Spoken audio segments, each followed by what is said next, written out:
Hello everyone. तो मैं पहले क्वेश्चन पूछना चाहती हूँ सबसे, किस किस के घर में पोहा बनता है सुबह ब्रेकफास्ट के लिए? I know it's weird. अच्छा फाइन। तो मेरे घर में हफ्ते के 4 दिन पोहा ही बनता है। It's horrible.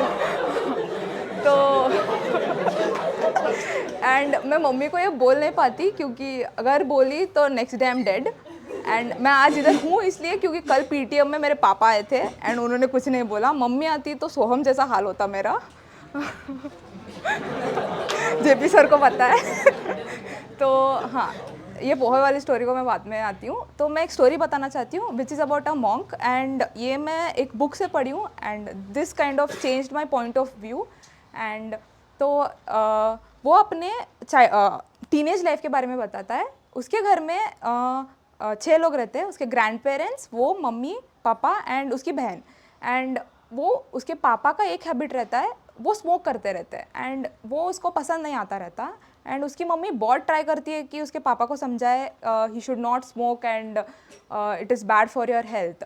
एंड उसके पापा बहुत ट्राई करते हैं कि स्मोक ना करे, बट उतना आदत हुआ रहता है उनको कि वो एकदम से वो हैबिट विथड्रॉ नहीं कर पाते। तो वो कभी कभी बाहर उनके सामने स्मोक नहीं करते रहते, कभी कभी बाहर करते रहते हैं। एंड वो मॉन्क जो रहता है उसको बहुत गुस्सा आता है एंड ही डिसाइड्स कि मैं कभी स्मोक नहीं करूँगा क्योंकि my mom is miserable because of this and I won't do the same thing like my dad did. And उसके पापा के साथ एंड उसका ज़रा रॉकी रिलेशनशिप रहता है एंड वो हर एक चीज़ पे वो लोग झगड़ा करते रहते हैं एंड कुछ भी हो मतलब आर्ग्यूमेंट ही होता रहता है। And one reason was smoking and अभी वो फ्रीक्वेंट होता रहता है। तो वो क्या डिसाइड करता है, मैं बात करना ही बंद कर दूंगा पापा के साथ ताकि उनको गिल्टी फील हो जाए and then he stops smoking and he stops talking to his dad for 2 years। And वो बहुत उसके पापा बहुत ट्राई करते हैं जाके बात करने को, बट ये हमेशा ही उसको इग्नोर करते रहता है, उनको इग्नोर करते रहता है। एंड एक दिन ऐसे ही उसके पापा उसके रूम को आते हैं एंड देन ही वो उसके पैर पे पड़ते हैं and he starts crying and he is like please forgive me, I am sorry and all I know is I have loved you all my life. ऐसे उसके पापा ने उसको बोलते हैं वो मॉन्क को, बट फिर भी वो उसके पापा को इग्नोर करता है।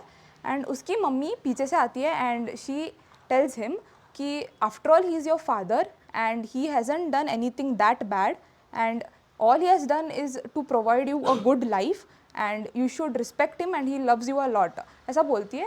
बट ये जो मॉन्क रहता है वो फिर भी बात नहीं करता एंड उसकी मम्मी बहुत ज़बरदस्ती करने पर ही starts talking to his dad. But वो 2 साल के गैप में बहुत ऑकवर्डनेस हुआ रहता है एंड इसको शर्म आता रहता है जाके उसके पापा के साथ बात करने को। He is ashamed that and he never tells him sorry. अभी एंड फिर वो एक बॉम्ब फेंकता है उनको कि मैं संन्यास लेने वाला हूँ करके। अगर मैं जाके मेरी मम्मी को बोलती तो एक झाड़ू फ्लाइंग आता मेरे मुंह पे। एंड तो फिर वो ऐसा बोलता है, वो लोग बहुत मना करते हैं फिर भी वो बन जाता है मॉन्क एंड वो मुंबई जाता है। वो पुणे में रहता है, वो मुंबई जाता है आश्रम में रहने। एंड वो सिर्फ उसके पापा को तब तक पार्किंसन डिजीज़ करके हुआ रहता है। वो मेरे को पता नहीं क्या होता है, नर्वसनेस सिस्टम में कुछ nervousness I am nervous that's why.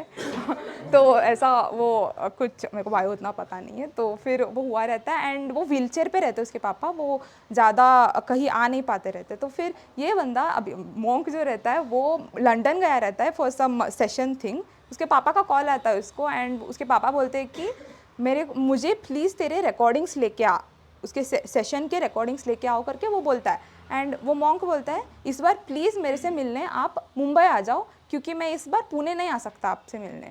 The very next day his mom calls him and she is sobbing and the बाजू रिलेटिव रहते हैं वो फ़ोन में बोलते हैं कि your dad is no more. तो this person here monk he shattered and he can't imagine his mom's state and उसके फैमिली मेम्बर्स के स्टेट। एंड वो बहुत ऐसा शैटर्ड फील करता है and on the trip back वो जल्दी वो सब पेन ड्राइव में अपने रिकॉर्डिंग सब स्टोर करता है एंड वो एयरपोर्ट चला जाता है। एंड वाइल गोइंग वो पेन ड्राइव उसके हाथ में रहता है एंड देन एकदम से वो रिग्रेट फील होता है उसके पूरे body mind everything, because he feels guilty for not forgiving his dad, not telling him sorry and not patching up relationship with him. वो बोलता है इफ़ आई हैड उस दिन अगर मैं बात करता उनके साथ एंड उसी दिन सॉरी बोल के अच्छे से सब अभी सब ठीक रहता शायद, मैं मतलब at least he could have died peacefully करके, वो ऐसा सोचता है। तो ये मैं स्टोरी क्यों चुनी है, क्योंकि मेरे घर में back to the poha story, सुबह उठते ही मेरी बहन ट्रैविस स्कॉट का गाना लगाती है फीन, मेरी मम्मी उधर पूजा करती रहती है and she is playing fine here and मैं सोती रहती हूँ ऊपर, नीचे आते ही alarm is my mom shouting my sister stop that song, and उसका स्पॉटिफाई में वो जो भी पोस्टर है उतना अच्छा नहीं है दिखने में, and my mom hates anime English songs and we watch that only. तो फिर मम्मी को बहुत गुस्सा आता है। एंड अनदर थिंग इज़ मैं सेजवान चटनी बहुत खाती हूँ घर में एंड चॉकलेट्स बहुत खाती हूँ, वो भी पसंद नहीं आता उनको एंड वो बहुत गाली देते रहते हैं मेरे को। पापा तो कुछ ज़्यादा बोलते नहीं, मम्मी बहुत गाली देती है मेरे को। तो फिर मैं फ्रस्ट्रेट इधर से जाती हूँ, आई विल बी टायर्ड, उधर जाके मैं सारा मतलब फ्रस्ट्रेशन उन पर निकाल देती हूँ। वो आते हैं, वो बोलते हैं फ्रूट क्यों नहीं खाई, मैं बोलती हूँ अरे नहीं खाई, टाइम नहीं मिला, चिल्लाने लगती हूँ and I am frustrated half of the time and तो मैं चिल्ला देती हूँ एंड मेरे को रियलाइज़ भी नहीं होता कि मैं चिल्लाई हूँ उन पर। एंड वो मेरे को रियलाइज़ तब होता है जब मैं ऊपर जाती हूँ पढ़ने एंड मेरी बहन आती है, इतना क्या रूड बन रही है यार, तू ऐसा क्या किया मम्मी ने तेरे को, ऐसे वो बोल देती है। तब वो मैं सोचने लगती हूँ कि हाँ यार क्या ही किया, उन्होंने कुछ बोला ही नहीं, मतलब खाने ही तो बोला and why did I shout. ये सब मैं बहुत फ्रीक्वेंटली करती हूँ, जाके चिल्ला देती हूँ। तो what this story taught me was कि I actually we should be grateful that we have someone who loves us so much and we never मतलब वो कभी ऐसे कंप्लेन नहीं करते यार यू आर माई रेस्पॉन्सिबिलिटी ये वो करके। So I guess we have to all be grateful for them and respect them, be kind and never be rude. तो ये मैं इससे सीखी। This guilt kind of gave me a transformation to not to be rude with people. हाँ, I am rude with my sister, वो हरकतें ऐसे करती है, पर not with my parents. And इसका और एक भी आता है गिल्ट का, वो भी मेरे साथ होता है, that is which is overthinking actually. मैं गिल्टी फील करती हूँ for no reason at times. मैं हॉस्टल में थी फर्स्ट 11th में, तो हॉस्टल में तो मतलब क्या ही मैगी खाने, मतलब उधर वार्डन्स रहते थे, रात को हम लोग हॉट बॉक्स लेके आते थे, मैगी बनाना खाना। एंड उधर अगर कुछ ऐसा, अरे उधर मतलब बहुत ऐसा प्रॉब्लम होता है दोस्ती, लड़कियों में तो बहुत होता है ये, दोस्ती वोस्ती में तूने ये बोला तो मैं तेरे से बात नहीं करूँगी, ये सब फालतू चीज़ें करते रहते हैं उधर। तो फिर ऐसा होता था and then I use to feel अरे यार मैंने ये ऐसा क्या बोल दिया, ऐसा क्यों कर रही है, ये बहुत गिल्टी फील होती थी मैं कि I shouldn't have said this and for no reason. अगर मैं पढ़ाई कर रही हूँ, वो लोग मुझे कुछ मैगी खाने बुला रहे हैं and if I say no and they make a face, I feel guilty because I said no, but this is unreasonable, क्योंकि तेरे को इंपॉर्टेंट पढ़ाई है ना, तो तू क्यों ये फील कर रही है, you why are you feeling bad about it, because you chose to study, they were eating Maggi, that's it. तो फिर this is unreasonable guilt. And also कभी कभी क्या होता है, वो पहले पार्ट जो मैंने बोला कि I feel guilty for being rude, I go and tell them sorry, because नहीं तो मैं पढ़ाई करते वक्त वो मेरे दिमाग में चलता रहता है कि हाँ मैंने ये कर दिया, अभी ऐसा नहीं बोली तो I feel bad about it, and वो पढ़ाई में मन ही नहीं करता।